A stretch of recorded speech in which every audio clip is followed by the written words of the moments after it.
Dear student, आइए इस question को सॉल्व करते हैं। क्वेश्चन का अप्रोच क्या होना चाहिए कि ये आसानी से सॉल्व हो जाए। तो क्वेश्चन को सबसे पहले अच्छे से पढ़ना है और क्वेश्चन का जो दो शब्द रहता है या तीन सेंटेंस रहता है उसको एक दूसरे से इंटर रिलेट कैसे करते हैं, एक दूसरे से जोड़ते कैसे हैं। जब एक दूसरे का रिलेशन आप फाइंड कर लेंगे तो आसानी से आप फाइंड कर सकते हैं कि कैसे हम इन्हें द्विघात समीकरण बनाएंगे।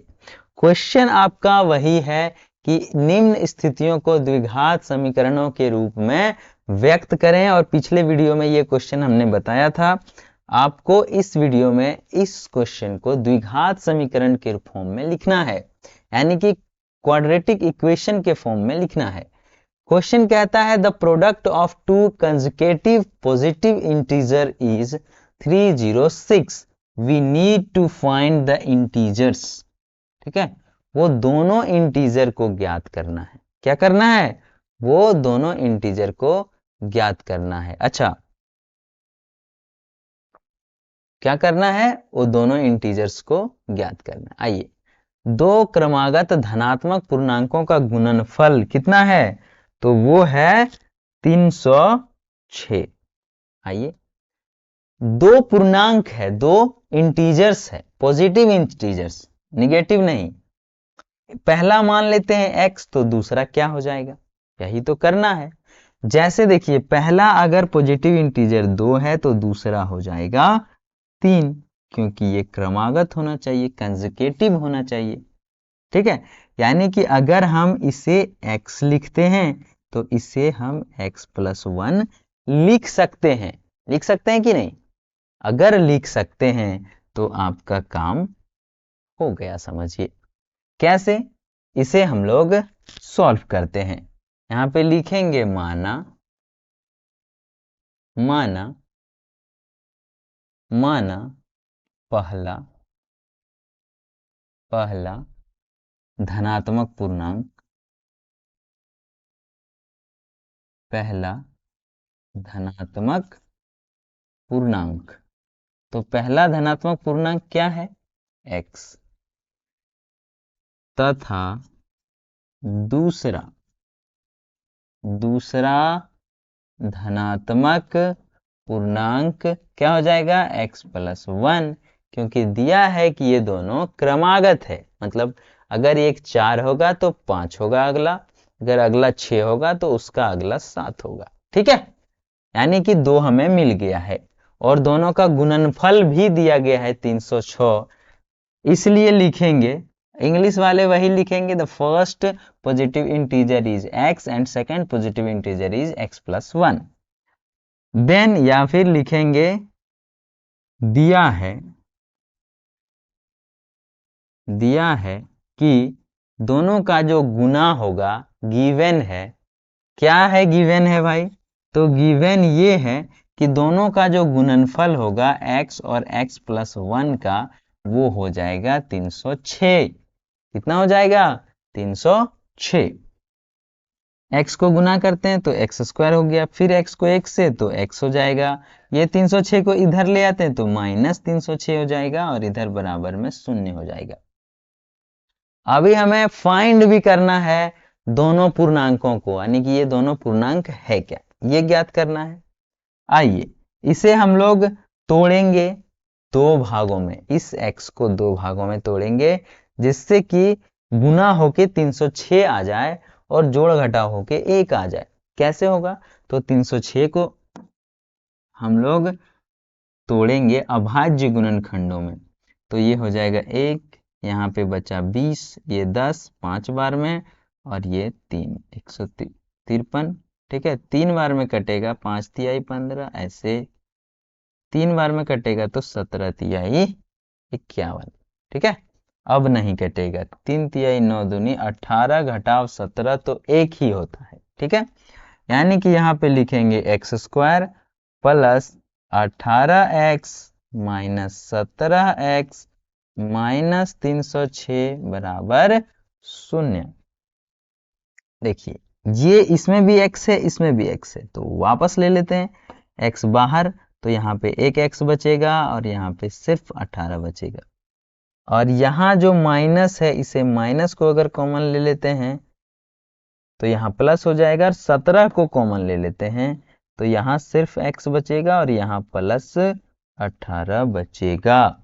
ठीक है, क्योंकि 17 गुने 18 बराबर 306 पहले हो रहा है, यहीं से निकाले हैं हम लोग, तो ये बराबर 0 हो जाएगा। अगर जैसे ही थोड़ा सा हम लोग देखें यहाँ से कि इसमें भी x प्लस 18 है, इसमें भी है, यहाँ बीच में माइनस है, तो ये दोनों से निकाल लेते हैं x प्लस 18 को बाहर।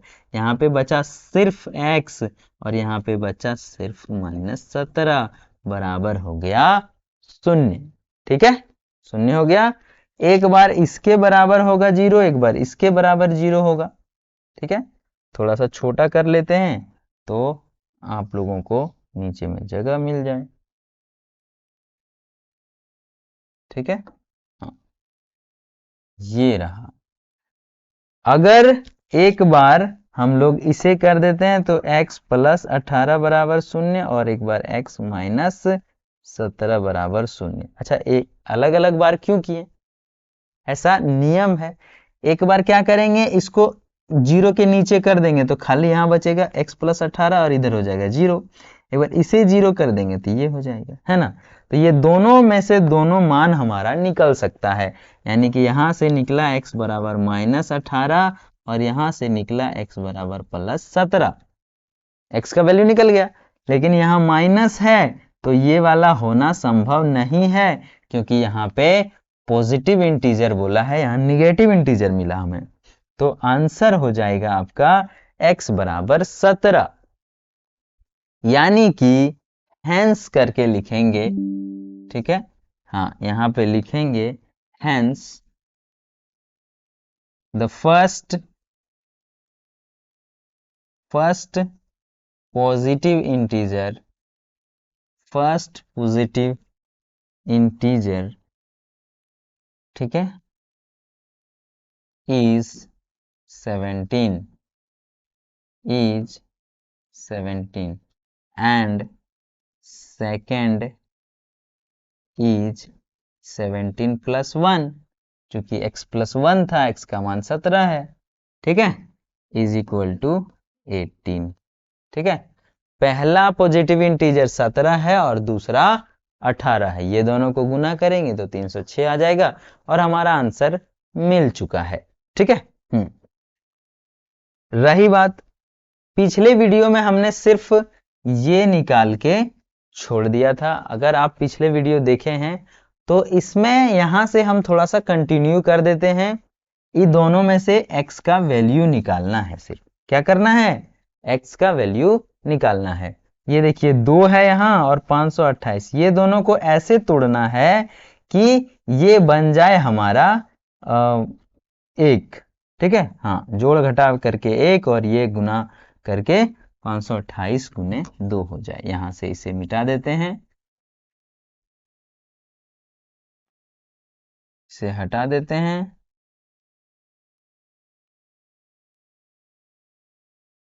Where is that?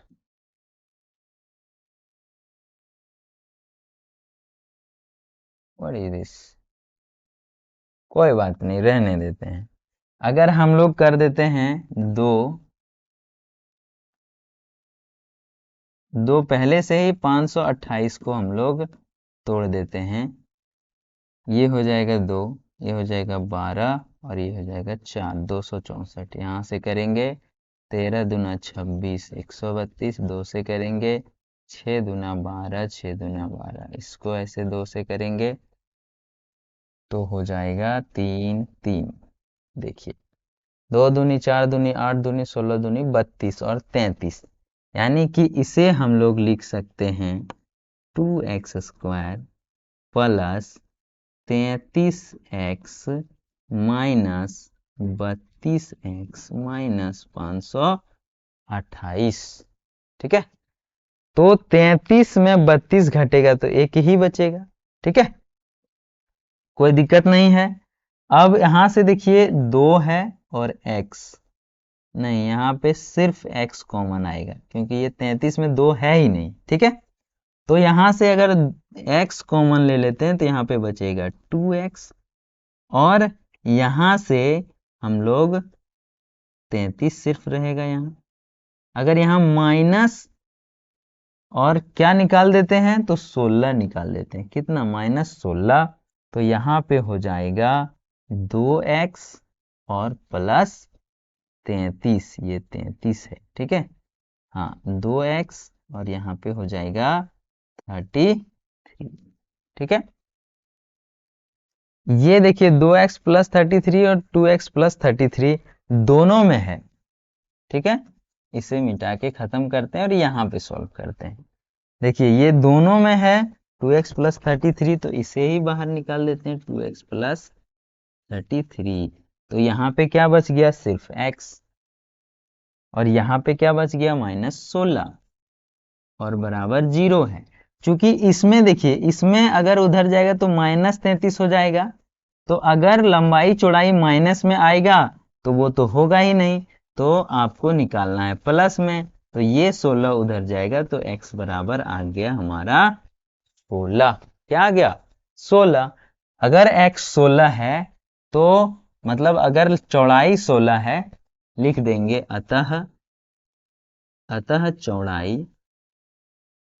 चौड़ाई बराबर 16, तो लंबाई क्या हो जाएगा, 2 गुना से 1 अधिक 16 दूना 32 और 1 33, ठीक है। और इस तरह से पिछले वीडियो में आधा ही रह गया था, हमने सिर्फ द्विघात समीकरण बनाया था और उसका लंबाई चौड़ाई भी यहाँ फाइंड करना था, ठीक है। लंबाई और चौड़ाई ज्ञात करें, तो ये है लंबाई और चौड़ाई।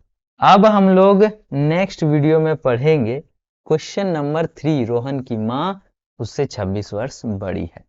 तो अगर वीडियो अच्छा लगा हो तो लाइक करें, चैनल में नए हैं तो सब्सक्राइब करें, बेल आइकन प्रेस करें, ताकि जितने भी वीडियो अपलोड होगा आप तक आसानी से पहुंच जाएगा। अपने दोस्तों को भी शेयर कर दें ताकि उनकी भी तैयारी अच्छी हो सके।